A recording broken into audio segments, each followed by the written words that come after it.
Everyone, welcome to Apna Sapna JRF and welcome to this video. मैं हूं कोमल शर्मा और आज की इस वीडियो में हम करने वाले हैं PYQs practice for CSIR net life science. तो चलिए वीडियो शुरू करते हैं।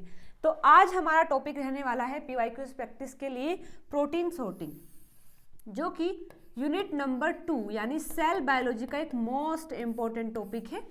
और अगर आपको ये टॉपिक नहीं आता है तो भी मैंने वीडियोस बना रखी हैं, उनका लिंक मैं डिस्क्रिप्शन में दे दूंगी, आप इस टॉपिक को पढ़ सकते हैं। और अगर आप ये टॉपिक पहले से पढ़ चुके हैं, जानते हैं इसके बारे में, लेकिन क्वेश्चन प्रैक्टिस करना चाहते हैं तो इस वीडियो को डायरेक्ट आप मेरे साथ में देख सकते हैं और क्वेश्चन को प्रैक्टिस कर सकते हैं। ठीक है, तो देखते हैं अपना सबसे पहला क्वेश्चन क्या है। तो ये क्वेश्चन आया है जून 2023 शिफ्ट 1 के अंदर। तो सबसे पहली बात आती है प्रोटीन सॉर्टिंग है क्या और ट्रैफिकिंग क्या होता है। तो देखिए, जब भी हमारे सेल के अंदर कोई भी प्रोटीन बनता है तो वो प्रोटीन को डिफरेंट लोकेशन में पहुंचाना, सेल के अंदर ही या सेल के बाहर भी, उसे हम प्रोटीन सॉर्टिंग या प्रोटीन ट्रांसपोर्ट या प्रोटीन टारगेटिंग या फिर प्रोटीन ट्रैफिकिंग बोलते हैं। ये सारी टर्म इसी बात के लिए होती हैं। तो यहाँ पर हम देखते हैं कि हमारे सेल में जो न्यूक्लियस होता है, माइटोकॉन्ड्रिया होता है, क्लोरोप्लास्ट होता है, लाइसोसोम होता है, पेरोक्सिसोम होता है, ईआर है, गोल्गी अपरेटस है, और या फिर हमें मेम्ब्रेन में भेजना है, फिर मेम्ब्रेन से बाहर भेजना है। हर जगह प्रोटीन को जब भेजा जाता है तो उसको प्रोटीन सॉर्टिंग ही कहते हैं। ठीक है, तो यहाँ जो क्वेश्चन आया हुआ है वो है क्वेश्चन आईडी 29 से दिया है, in the context of protein import in the nucleus which molecule is responsible for the releasing the cargo from the importing receptor. Cargo का मतलब होता है वो प्रोटीन जो कि न्यूक्लियस के अंदर जाएगा, या फिर कोई भी, मानो mRNA है या फिर कोई प्रोटीन है या कोई एंजाइम है, जो भी न्यूक्लियस के अंदर जाता है, न्यूक्लियस से बाहर आता है, उसको हम कार्गो बोलते हैं। ठीक है, तो यहाँ पर लिखा है कि अगर हमें प्रोटीन को इंपोर्ट करना है न्यूक्लियस के अंदर, यानी कोई प्रोटीन बना है साइटोसोल में या साइटोप्लाज्म में, और उस प्रोटीन को हमें अगर न्यूक्लियस के अंदर भेजना है तो वहां पर कौन सा रिसेप्टर, इन चारों में से कौन सा रिसेप्टर रिस्पॉन्सिबल होता है। ठीक है, तो अगर आपने मेरी वीडियो देखी है न्यूक्लियर ट्रांसपोर्ट को लेकर के,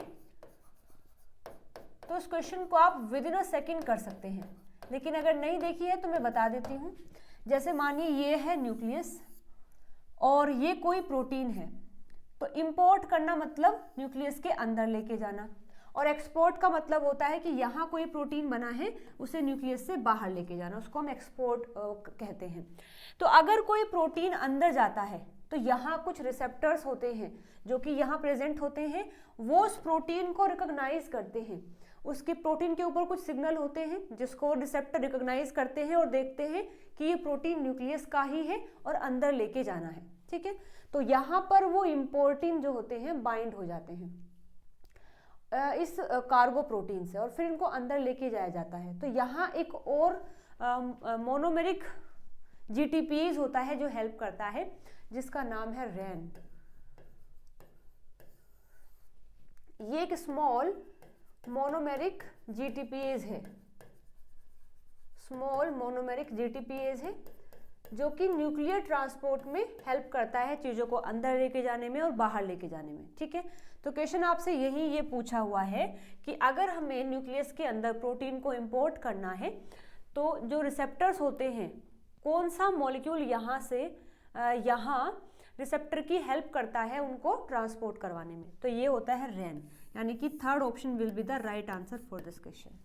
ओके, तो देखिए या तो इम्पोर्टिन हो या फिर एक्सपोर्टिन हो, हर जगह रैन ही हेल्प करता है। आगे देखते हैं अपना नेक्स्ट क्वेश्चन।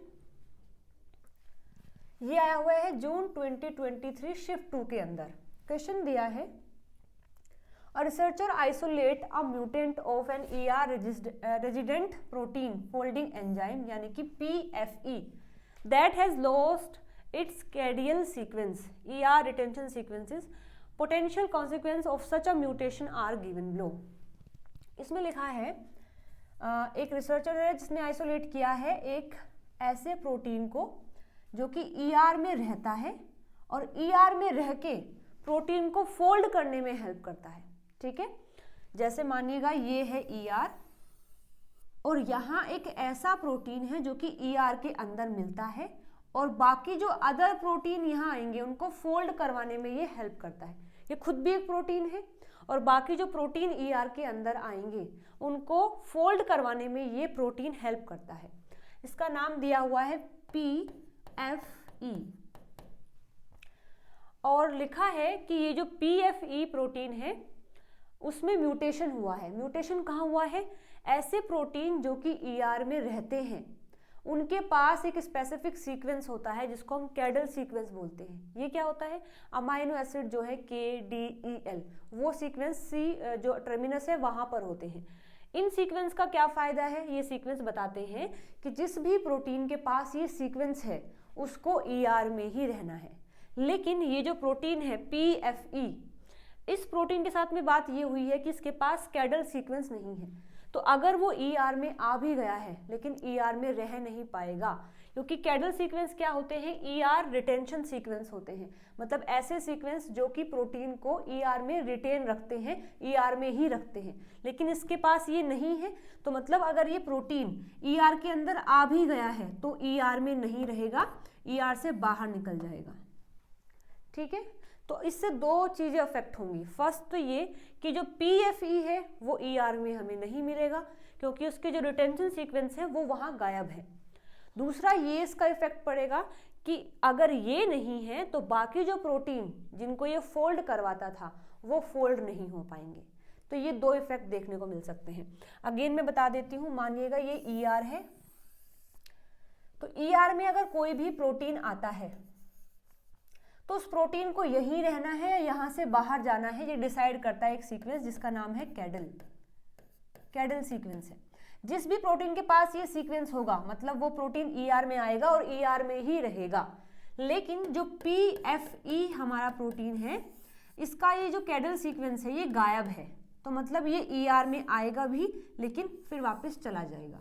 तो दो इफेक्ट देखने को मिलेंगे, एक तो ये PFE ER के अंदर नहीं मिलेगा और सेकंड ये PFE जो भी काम करता था ER के अंदर, क्या काम करता था? प्रोटीन को फोल्ड करने का, वो प्रोटीन की फोल्डिंग भी ER में नहीं हो पाएगी। ठीक है, चलिए तो आंसर देख लेते हैं।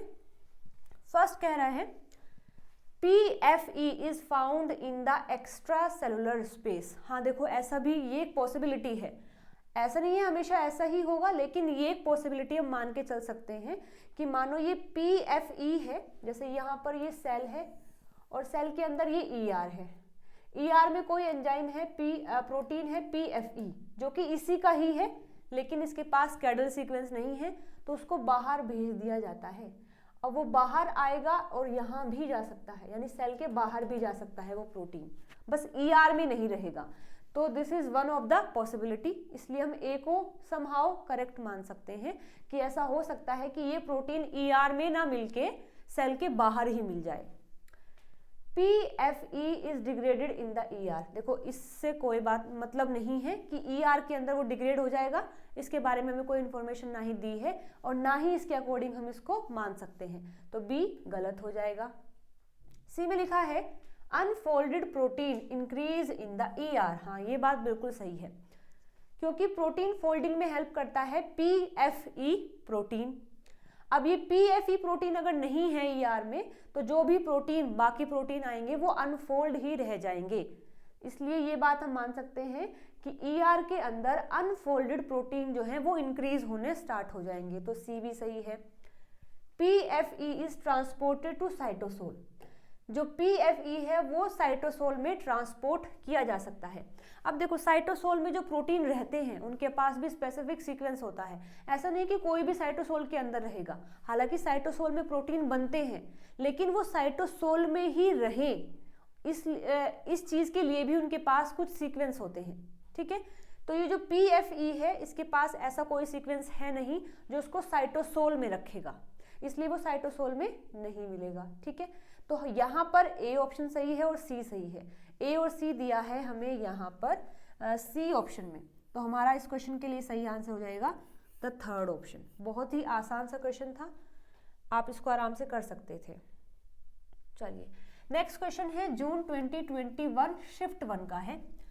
The movement of the protein bigger than 50 kilo Dalton across the nuclear envelope requires. मतलब अगर हमारे पास ये न्यूक्लियस है और यहाँ पर जो प्रोटीन है वो 50 किलो डाल्टन से बड़ा है साइज में और उसे हमें अंदर पहुंचाना है। तो कौन हेल्प करेगा?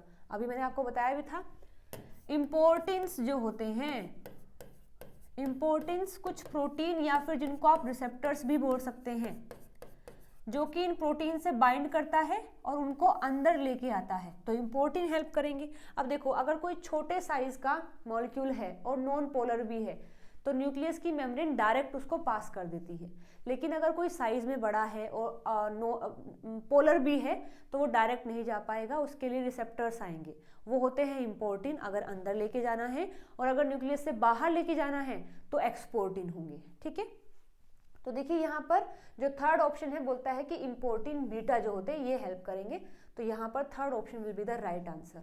हमने पढ़ा था कि जो टिम और टॉम होते हैं वो हेल्प करते हैं माइटोकॉन्ड्रिया के अंदर ट्रांसपोर्ट करने के लिए, तो ये नहीं होंगे। और जो SEC61 होता है ये हेल्प करता है ER, मतलब ER जो होता है उसके अंदर अगर प्रोटीन को जाना है तो वहाँ SEC61 हेल्प करता है। इम्पोर्टेंट हेल्प करता है इन द न्यूक्लियस। तो इस क्वेश्चन के लिए हमारा सही आंसर हो जाएगा द थर्ड ऑप्शन। ओके, आगे बढ़ते हैं।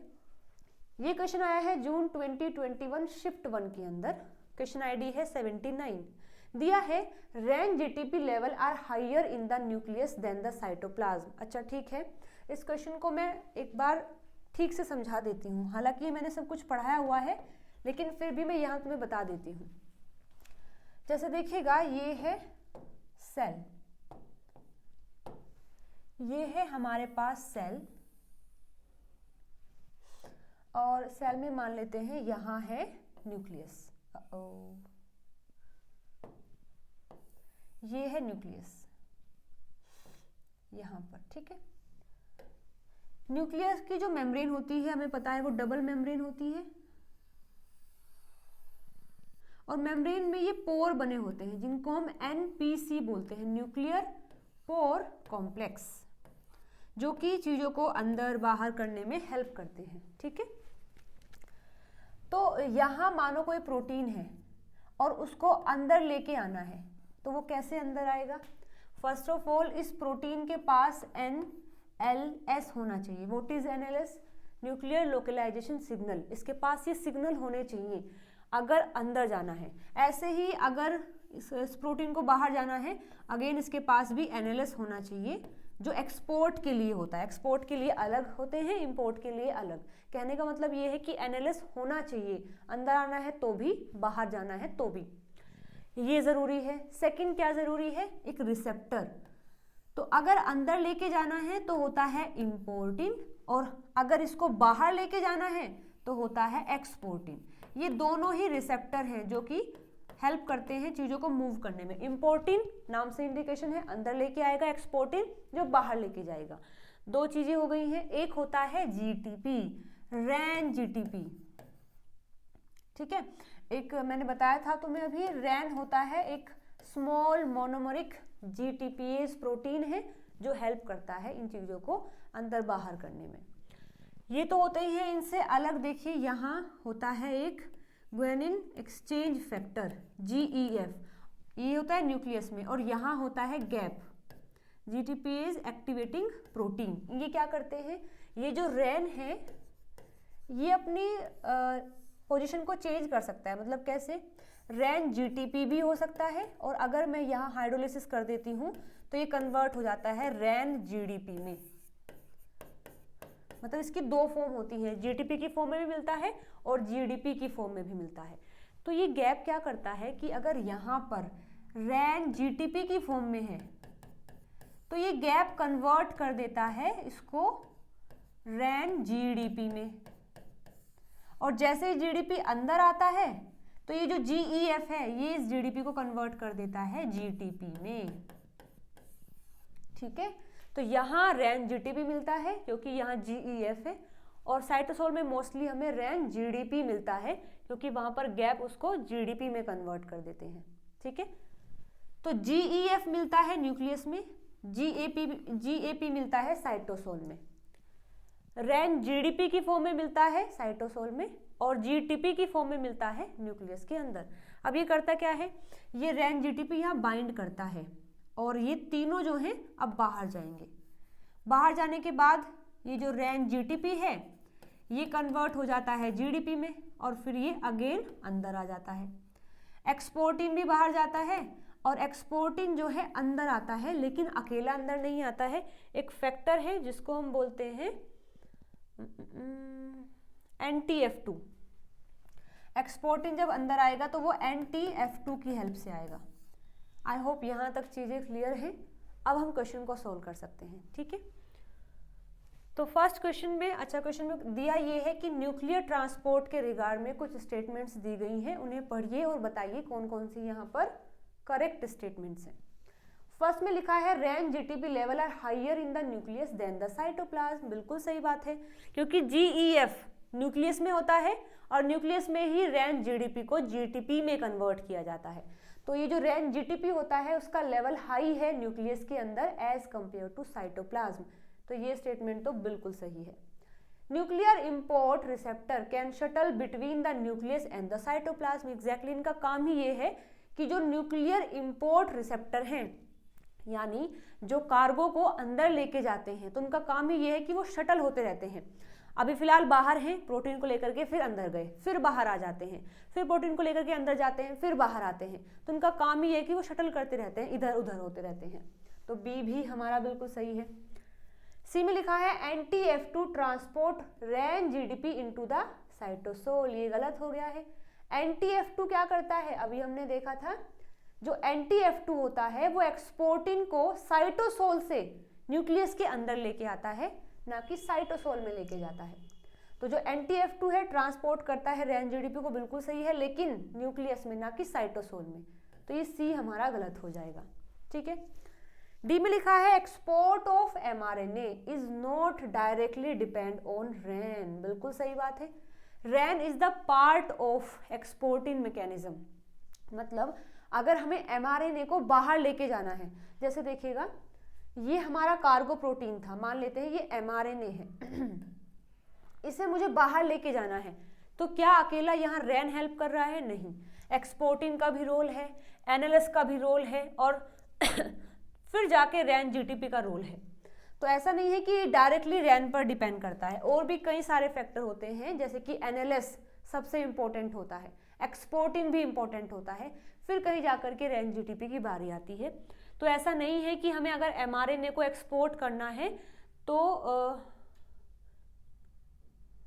Wait a minute, export of mRNA is not directly depend on RNA, मतलब ओ रैन। ठीक है, बिल्कुल सही बात है। जो एक्सपोर्ट करना है अगर हमें mRNA को, तो वो डायरेक्टली डिपेंड नहीं करता है रैन पे। तो ये स्टेटमेंट सही है। वो डायरेक्टली किस पर डिपेंड करता है?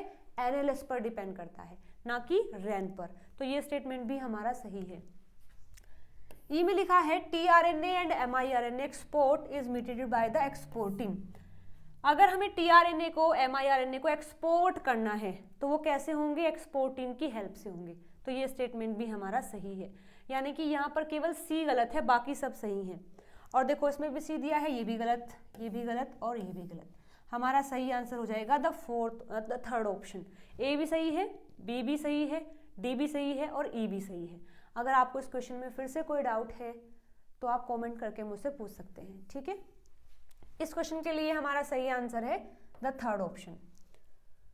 आगे बढ़ते हैं। ये आया हुआ है जून 2021 शिफ्ट 2 के अंदर। Signal sequence direct protein to the correct intracellular location. Which one of the following sequence is typically used to import protein into the nucleus? कई सारी लोकेशन ऐसी है सेल के अंदर जहां पर अगर हमें प्रोटीन को ट्रांसपोर्ट करना है तो उसके पास सीक्वेंस होने बहुत ज़रूरी है।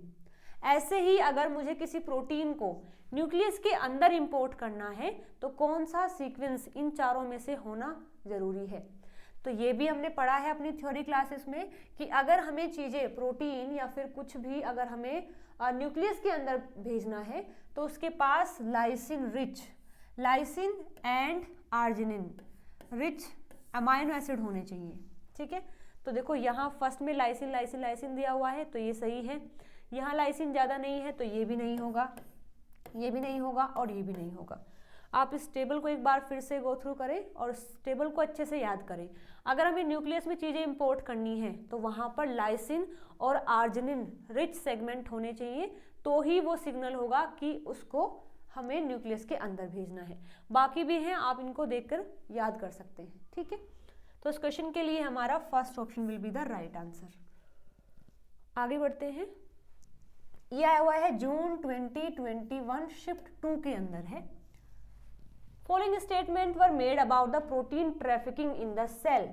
प्रोटीन सेल के अंदर प्रोटीन की जो ट्रैफिकिंग होती है उसको ट्रांसपोर्ट किया जाता है, उसके रिगार्ड में यहाँ कुछ स्टेटमेंट दी गई हैं। आपसे पूछा है करेक्ट कॉम्बिनेशन बताना है।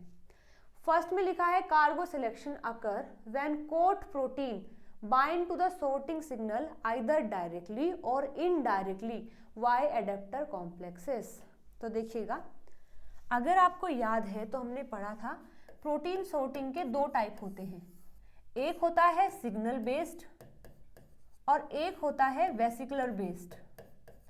मतलब ऐसे प्रोटीन जो कि अपना सिग्नल दिखाकर जाएंगे, मतलब उनका जो सिग्नल है वो एक्ट करता है एज अ आईडी कार्ड, मतलब वो अपने सिग्नल दिखाते हैं और उनको वहाँ ट्रांसपोर्ट कर दिया जाता है। जैसे अभी हम देख के आए हैं, न्यूक्लियस के अंदर अगर चीज़ें भेजनी है तो वहाँ लाइसिन और आर्जिनिन रिच कंपाउंड होने चाहिए, मतलब कंपोनेंट होने चाहिए। तो वो क्या है, सिग्नल है एक तरीके से। तो ये होता है सिग्नल बेस्ड। एक होता है वेसिकल बेस्ड, मतलब कि प्रोटीन को एक वेसिकल में बंद करके फिर भेजा जाता है। तो अब यहाँ वेसिकल को हम आइडेंटिफाई करेंगे। यहाँ तो उस डायरेक्ट प्रोटीन को ही हम आइडेंटिफाई कर रहे थे, यहाँ वेसिकल को देखा जाएगा। तो वेसिकल के ऊपर जो कोटिंग होती है वो अलग अलग हो जाती है। जैसे देखो, अगर हमारे पास बहुत सारे गिफ्ट हैं और हमें ये डिस्ट्रीब्यूट करने हैं, तो हम क्या करते हैं कि जितने भी सारे एक टाइप के गिफ्ट हैं उनको हम मान लेते हैं रेड कलर से रैप कर देते हैं, जो दूसरे टाइप के हैं उनको येलो से कर देते हैं, जो थर्ड टाइप के हैं उनको ग्रीन से कर देते हैं। तो हमें पता लग जाता है कि अगर इसके ऊपर रेड कवर है तो उसके अंदर कौन सा गिफ्ट होगा, अगर येलो कवर है उसके ऊपर तो कौन सा गिफ्ट होगा। ऐसे ही यहाँ हम सीधा प्रोटीन को ना देख करके उसकी कोट, जो उसका वेसिकल के ऊपर जो कोट होता है उसको देख करके आइडेंटिफाई करते हैं कि ये कहाँ जाएगा। जैसे ठीक है, यहाँ पर कोप 2 अगर है, एग्जाम्पल के लिए कोप 2 है, अगर कोप 2 की यहाँ कोटिंग है तो इसका मतलब है कि ये जो वेसिकल है ये गोल्गी में जाएगा। और अगर यहाँ कोप 1 की कोटिंग है तो इसका मतलब है ये वेसिकल ER में जाएगा। तो यहाँ हम डायरेक्ट प्रोटीन को ना चेक करके उसके वेसिकल के कोटिंग प्रोटीन को चेक करते हैं। ठीक है, तो देखिए फर्स्ट में क्या दिया है, cargo selection occur when coat protein bind to the sorting signal either directly और इनडायरेक्टली। मतलब जैसे मेरे पास ये एक वेसिकल है, तो यहाँ कौन सा कार्गो है, मतलब कौन सा प्रोटीन है, वो हम कैसे सिलेक्ट कर पाएंगे, उसके जो कोटेड प्रोटीन होता है उसको देख करके। अब ये जो कोटेड प्रोटीन होते हैं जो यहाँ लगे होते हैं, या तो वो डायरेक्ट इस प्रोटीन से कनेक्ट होते हैं। जैसे देखिए ये एक हमारा वेसिकल है, इस पर ये है कोट प्रोटीन और यहाँ हमारा होता है मेन कार्गो। तो या तो इससे डायरेक्टली ये जुड़ा होता है या फिर कुछ एडेप्टर लगे होते हैं, उनसे फिर कोटेड प्रोटीन लगा हुआ होता है। जैसे एग्जांपल है AP2, ये एडेप्टर की तरह काम करता है और ये होता है क्लेद्रिन प्रोटीन होता है। तो यहाँ ये इनडायरेक्टली जुड़ा हुआ है, ये एडेप्टर है फिर ये कोटिंग प्रोटीन है। लेकिन जो कोप 1 होते हैं, कोप 2 होते हैं, वो डायरेक्टली भी जुड़ सकते हैं। तो ये स्टेटमेंट बिल्कुल सही है कि कार्गो का सिलेक्शन हम कब कर पाते हैं, जब कोट प्रोटीन जो है वो या तो डायरेक्टली sorting सिग्नल से जुड़ जाए या फिर इनडायरेक्टली एडेप्टर कॉम्प्लेक्स से जुड़ जाए। जैसे AP2 है, AP1 है, ये एक्ट करते हैं एज अ एडेप्टर। तो ये स्टेटमेंट हमारा सही है। बी में लिखा है protein export from the ER is exclusively mediated through the COP 2 coated vesicle. ये बात भी बिल्कुल सही है।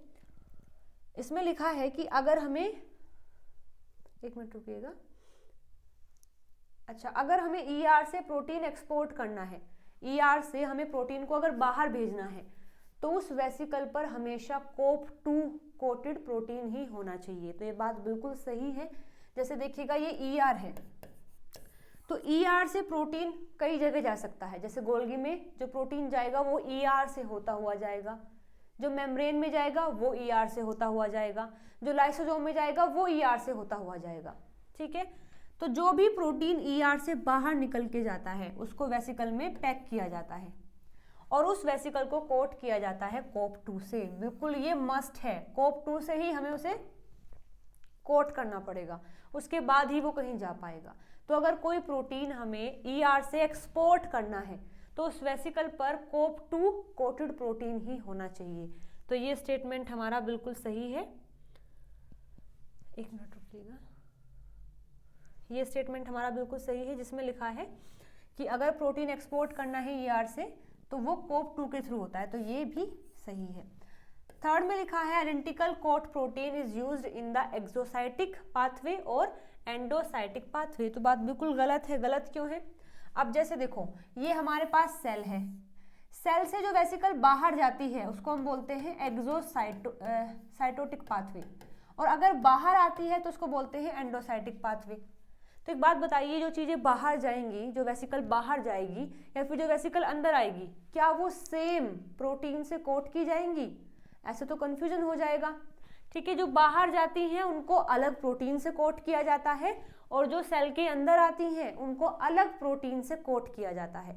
ऐसा नहीं है कि दोनों को हम एक से ही कोट कर देंगे। अब मानो यहाँ कोई एक वेसिकल है, उसको हमने कोट कर दिया है और उसको बाहर भेजना है, तो ऐसा भी तो हो सकता है ना कि सेल समझे कि ये बाहर से आया है अगर सेम कोटिंग है, इसलिए सेम नहीं होती है।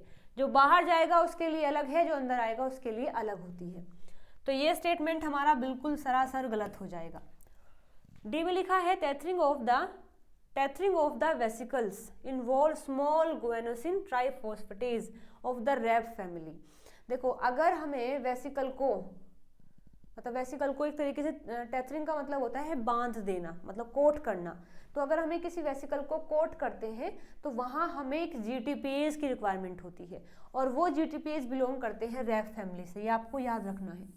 रैब भी क्या होता है? रैन, जैसे रैन था ऐसे रैब भी होता है। रैन क्या है? स्मॉल मोनोमेरिक GTPase होता है। ऐसे ही रैब भी है, ये भी स्मॉल मोनोमेरिक GTPase होता है। ये भी हेल्प करता है ट्रैफिकिंग में, लेकिन रैन हेल्प करता है न्यूक्लियस के अंदर और रैब हेल्प करता है वेसिकुलर ट्रांसपोर्ट में। ये बातें आपको याद रखनी है। तो ये डी स्टेटमेंट भी हमारा सही है। ई में लिखा है clathrin coated vesicle transport protein from the plasma membrane to the trans Golgi network to the late endosome. अगर आपने लेक्चर देखा है एंडोसाइटोसिस पाथवे वाला जो मैंने पढ़ाया हुआ है, तो वहाँ मैंने बताया था कि जैसे ही चीज़ें अंदर आती हैं वेसिकल की फॉर्म में, तो यहाँ इस तरीके से वेसिकल बनता है, फिर वो पिंच ऑफ होके अलग हो जाता है। यहाँ पर कुछ भी हो सकता है अंदर, फिर ये डायरेक्ट जाता है एंडोसोम में, अर्ली एंडोसोम या फिर लेट एंडोसोम या फिर लाइसोसोम में। ऐसे पाथवे होता है। कभी भी ये वेसिकल गोल्गी में नहीं जाएगी।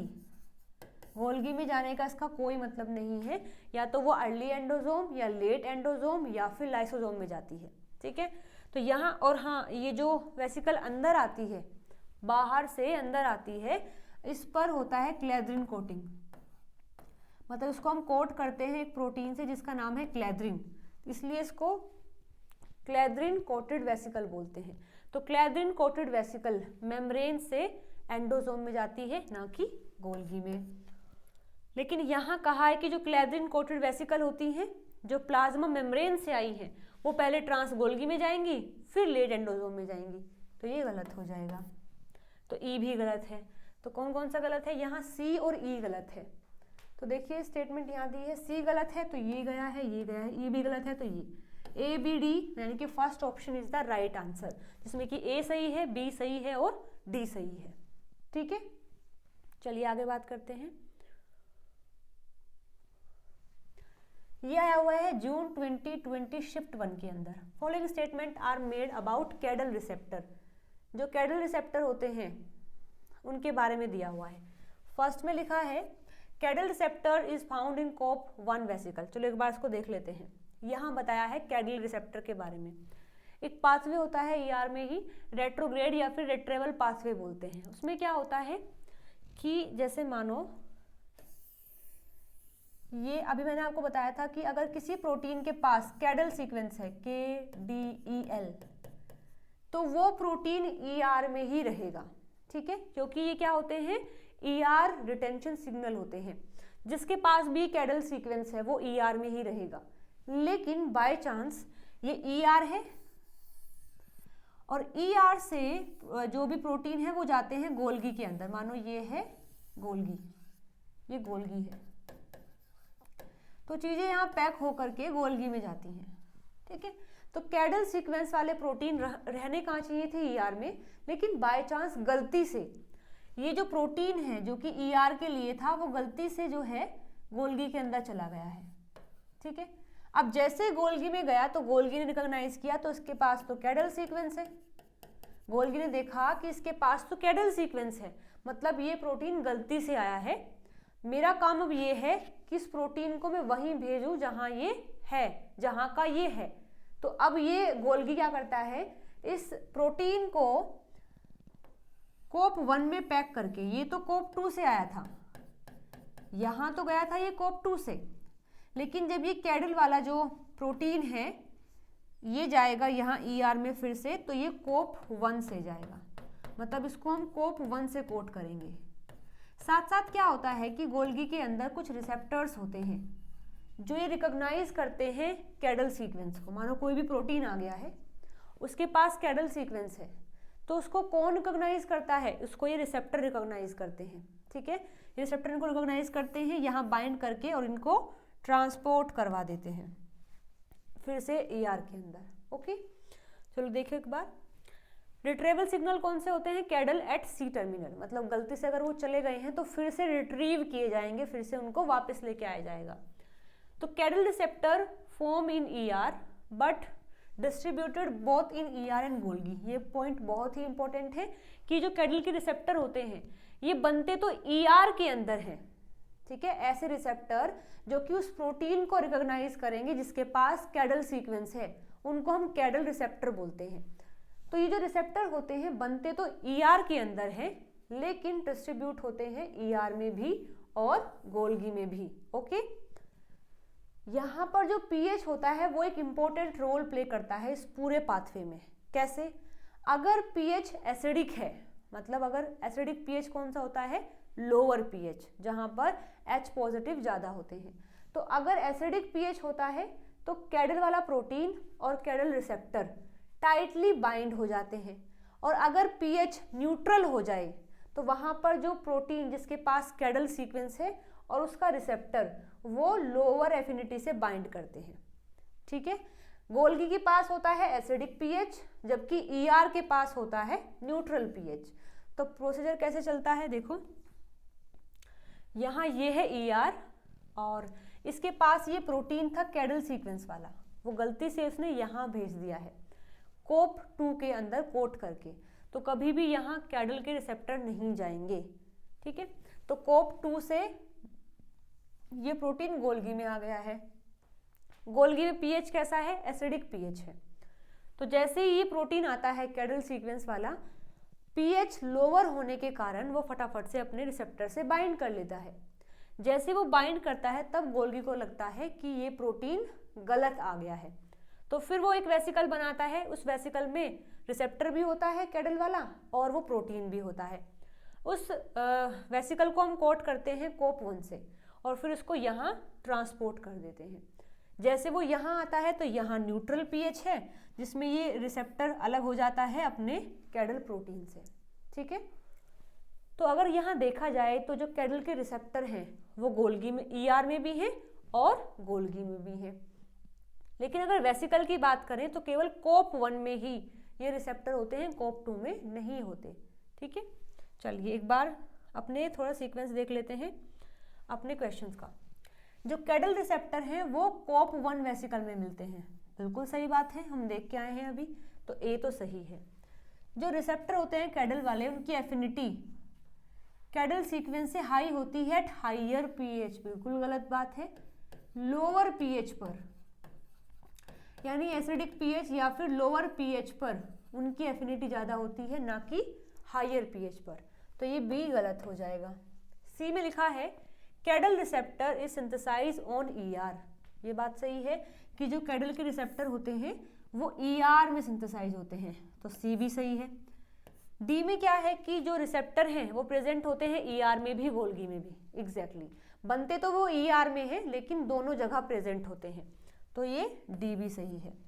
तो यहाँ ए सही है, सी सही है और डी सही है, तो ए सी डी यानी कि third option will be the right answer. Okay, चलिए आगे बढ़ते हैं। ये क्वेश्चन आया है जून 2020 शिफ्ट 2 का है।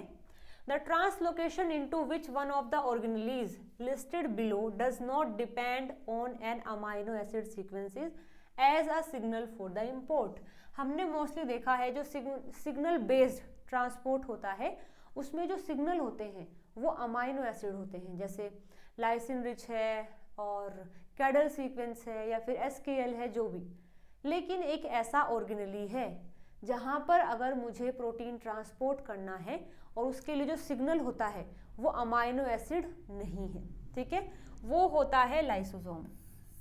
अगर आपने पढ़ा है तो आपको पता होगा कि पहले जो प्रोटीन है वो ईआर में आएगा, ईआर से फिर वो कोप2 में पैक होकर के गोल्गी में जाएगा। गोल्गी में आने के बाद अगर वो प्रोटीन लाइसोसोम का है तो उसके ऊपर कुछ सिग्नल ऐड किए जाते हैं। वो क्या है? मैनोज 6 फॉस्फेट, यानी सबसे पहले मैनोज जुड़ता है, फिर मैनोज के 6 वाले कार्बन पर फॉस्फेट जुड़ता है तो उसको मैनोज 6 फॉस्फेट बोलते हैं। और आपको पता है मैनोज एक अमाइनो एसिड नहीं है, ये कार्बोहाइड्रेट होता है, लेकिन एक्ट कर रहा है एज अ सिग्नल, क्योंकि जैसे ही बाहर निकलेगा तो उसको लाइसोसोम में भेज दिया जाएगा, ठीक है। तो लाइसोसोम एक ऐसा ऑर्गेनेली है जिसमें प्रोटीन जब भेजा जाता है तो उसको सिग्नल के तौर पर अमाइनो एसिड नहीं होते हैं, कार्बोहाइड्रेट होते हैं। तो third will be the right answer. आगे बढ़ते हैं। ये आया हुआ है जून 2019। अगेन ये क्वेश्चन है कि ए में आपको दिए हैं ऑर्गेनेलीज और बी में दिए हैं प्रोटीन के ऊपर मिलने वाला सिग्नल जो कि उनको यहाँ ट्रांसलोकेट करेगा। अभी देख के आए हैं कि अगर हमें प्रोटीन को भेजना है लाइसोसोम में तो उसके पास मैनोज 6 फॉस्फेट होना चाहिए, यानी ए का हो जाएगा 4th, और ए का 4th हमें 2 में दिया है, यानी मैं सेकंड को कट कर सकती हूँ और मैं फर्स्ट को भी कट कर सकती हूँ। अगर मुझे न्यूक्लियस में भेजना है तो क्या होगा? उसमें लाइसिन और आर्जिनिन रिच कॉम्प्लेक्स होने चाहिए, ठीक है। जैसे देखिए आगे, लाइसोसोम में अगर भेजना है तो मैनोज 6 फॉस्फेट होना चाहिए। अगर माइटोकॉन्ड्रिया में भेजना है तो वहाँ एन टर्मिनल पर लाइसिन और आर्जिनिन रिच कंपाउंड मतलब अमाइनो एसिड होने चाहिए। और अगर न्यूक्लियस में भेजना है तो वहाँ पर भी लाइसिन और आर्जिनिन रिच ही होने चाहिए। लेकिन डिफरेंस क्या है दोनों में? यहाँ तो मानो ये प्रोटीन है और ये इसका एन टर्मिनल है, तो ये जो लाइसिन आर्जिनिन है वो सारे यहाँ होंगे, यहाँ पर। लेकिन अगर न्यूक्लियस में उसको जाना है तो मानो ये प्रोटीन है तो यहाँ लाइसिन आर्जिनिन है, फिर यहाँ लाइसिन आर्जिनिन है, फिर यहाँ है, मतलब सेगमेंट की फॉर्म में प्रेजेंट अगर है तो न्यूक्लियस में जाएगा और सारे अगर एन टर्मिनस पर हैं तो माइटोकॉन्ड्रिया के अंदर जाएगा, ठीक है। अगर हमें पहुंचाना है पेरोक्सिसोम में तो उसके पास होने चाहिए सी टर्मिनस पर SKL, यानी कि serine lysine leucine, SKL, okay. तो अगर हमें भेजना है पेरोक्सिसोम में तो SKL होना चाहिए, यानी कि सी टर्मिनस पर प्रेजेंट होनी चाहिए ट्राइपेप्टाइड, मतलब 3 अमाइनो एसिड से बना हुआ एक पेप्टाइड जो कि है SKL। तो डी का हो जाएगा सेकंड, और डी का सेकंड हमें दिया है केवल थर्ड में, तो हम 4th को भी कट कर सकते हैं। यहाँ देखिए माइटोकॉन्ड्रिया में क्या होना चाहिए? एन टर्मिनस पर होना चाहिए लाइसिन और आर्जिनिन, तो बी का हो जाएगा थर्ड, बी का यहाँ थर्ड दिया हुआ है। और अगर हमें भेजना है न्यूक्लियस में तो वहाँ सेगमेंट होने चाहिए इन अमाइनो एसिड के, तो सी का हो जाएगा 1, यानी कि third option will be the right answer, okay. चलिए आगे देखते हैं। ये आया हुआ है दिसंबर 2019 में। Thousands of protein that are synthesized in the cytoplasm are imported into the nucleus. Again ये आया है न्यूक्लियर ट्रांसपोर्ट से। कहता है बहुत सारे प्रोटीन साइटोप्लाज्म में बनते हैं लेकिन उनको जाना होता है न्यूक्लियस के अंदर। तो वो कैसे जाएंगे? NPC मतलब कि न्यूक्लियर पोर कॉम्प्लेक्स से होते हुए जाएंगे। These protein contain nuclear localisation signal, जिसको हम NLS बोलते हैं, उनके पास होते हैं, that direct their selective transport into the nucleus, जो डायरेक्ट उनको न्यूक्लियस में ट्रांसपोर्ट करवाते हैं। दिस न्यूक्लियर इंपोर्ट रिक्वायर, तो अगर हमें इंपोर्ट करना है तो किन किन चीज़ों की रिक्वायरमेंट होगी? अगेन मैंने बताया था स्मॉल मोनोमेरिक जी प्रोटीन, जिसको GTPase भी बोलते हैं और जिसका नाम है RAN, उसकी जरूरत होगी। तो ए हमारा सही है। जो न्यूक्लियर ट्रांसपोर्ट रिसेप्टर होते हैं वो इंटरेक्ट करेंगे NLS के साथ में। जैसे मानो ये न्यूक्लियस है, यहाँ ये कार्गो प्रोटीन है, इसके पास ये NLS है, तो उसको अगर अंदर जाना है तो यहाँ पर इम्पोर्टिन आएगा और इम्पोर्टिन एसोसिएट करता है NLS के साथ में और फिर ये पूरा कॉम्प्लेक्स जो है अंदर जाता है। तो ये बात भी बिल्कुल सही है कि ऐसे रिसेप्टर जो कि ट्रांसपोर्ट में हेल्प करते हैं वो इंटरेक्ट करेंगे NLS के साथ में, जो कि कार्गो के पास है। तो ये भी हमारा सही स्टेटमेंट है। GTPase एक्टिवेटिंग प्रोटीन, जिसको हम गैप बोलते हैं, bound to the chromatin tethered to the nuclear membrane. अभी अगर आपको याद है, एक मिनट रुकिएगा बस,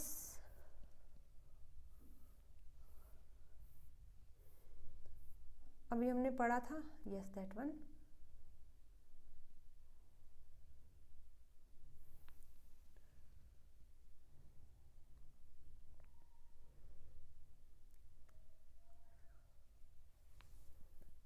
यस यहाँ देखिए हमने पढ़ा था गैप होता है साइटोप्लाज्म में और GEF होता है न्यूक्लियस के अंदर।